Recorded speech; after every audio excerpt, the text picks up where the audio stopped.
दोस्तों, क्या आप जानते हैं 8 सितंबर 1958 से पहले ग्वादर ओमान का हिस्सा हुआ करता था। दोस्तों, दिलचस्प बात यह है कि ओमान ने ग्वादर सबसे पहले भारत के उस वक़्त के वज़ीर आज़म पंडित जवाहरलाल नेहरू को फरोख्त करने की पेशकश की थी, लेकिन उस वक़्त के भारतीय वज़ीर आज़म पंडित जवाहरलाल नेहरू ने इस पेशकश को मुस्तरद कर दिया। उर्दू यूनिवर्सल में आप तमाम दोस्तों को दिल से खुशामदीद। मैं हूं इमरान आलम और आप देख रहे हैं हमारा मारूफ चैनल उर्दू यूनिवर्सल। दोस्तों, ओमान ने ग्वादर इंडिया को बेचने की कोशिश की थी, लेकिन जवाहरलाल नेहरू ने यह ऑफर मुस्तरद कर दी थी।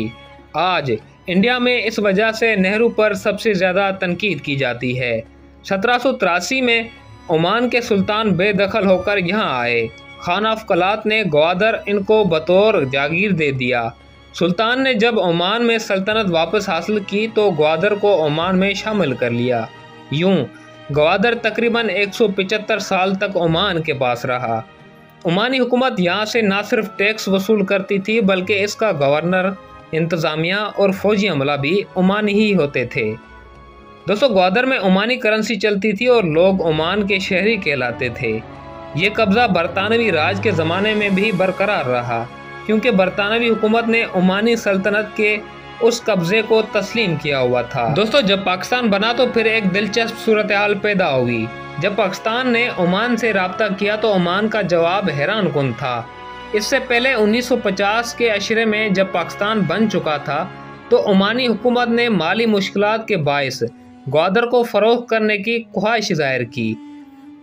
दोस्तों, दिलचस्प बात यह है कि ओमान ने ग्वादर सबसे पहले भारत के उस वक़्त के वज़ीर आज़म पंडित जवाहरलाल नेहरू को फ़रोख्त करने की पेशकश की थी, लेकिन नेहरू ने इस पेशकश को मुस्तरद कर दिया।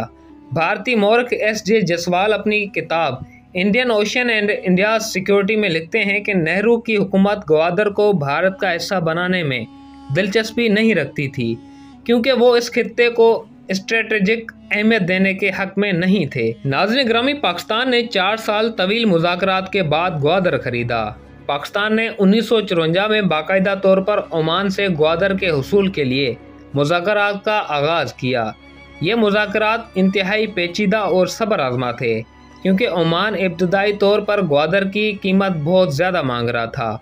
बिलाकर 8 सितंबर 1958 को पाकिस्तान और सल्तनत ओमान के दरमियान मुआहिदा तय पाया और पाकिस्तान ने 3 मिलियन बरतानवी पाउंड्स के एवज़ ग्वादर खरीदा। उस वक़्त के वज़ीर ख़ारजा फ़िरोज़ खान नून ने ज़ाती दिलचस्पी लेते हुए इस मुआहिदे को पाया तकमील तक पहुँचाया। अगर मौजूदा करेंसी रेट के मुताबिक इस रकम का अंदाज़ा लगाया जाए तो ये रकम आज के दौर में तकरीबन 5.5 अरब पाकिस्तानी रुपये से ज़ायद बनती है। उस ज़माने में ये पाकिस्तान के ज़र मुबादला के ज़खायर के लिए एक बड़ी अदायगी थी, लेकिन इसकी स्ट्रेटेजिक और इक़्तिसादी अहमियत ने इस खरीदारी को तारीख़ के बेहतरीन सौदों में तब्दील कर दिया। दोस्तों, 3 अक्टूबर 1958 को ग्वादर को बाकायदा पाकिस्तान का हिस्सा करार दे दिया गया। पाकिस्तान की नेवी ने यहाँ कंट्रोल संभाला और रफ्ता रफ्ता इसे बलूचिस्तान में ज़म कर दिया गया। ग्वादर की आवाम ने खुशी से पाकिस्तान में शमूलियत इख्तियार की, क्योंकि उनके कबायली, लसानी और सकाफती रिश्ते पहले ही बलूचिस्तान के दीगर इलाकों से जुड़े हुए थे। दोस्तों, आज ग्वादर न सिर्फ पाकिस्तान का अहम तरीन बंदरगाही शहर है, बल्कि चाइना पाकिस्तान इकनॉमिक कॉरिडोर और दुनिया के बड़े तजारती मंसूबों में मरकज़ी हैसियत रखता है। यहाँ Gwadar port, international airport, free zone और एक्सप्रेस वेज जैसे मंसूबे मुस्तकबिल में पाकिस्तान की मईशत का चेहरा बदल सकते हैं। दोस्तों, उसके साथ साथ ग्वादर की वो ज़मीन जो एक वक्त में गैर मुल्की सल्तनत के पास थी, आज पाकिस्तान के हाथ में एक अनमोल असासे की हैसियत रखती है। दोस्तों, वीडियो पसंद आने की सूरत में इसे लाइक करें, चैनल को सब्सक्राइब करें और अपने दीगर अहबाब के साथ ज़रूर शेयर करें। मिलते हैं अगली किसी नेक्स्ट वीडियो में। तब तक अपने प्यारों का बहुत सारा ख्याल रखें और हमारे साथ जुड़े रहें।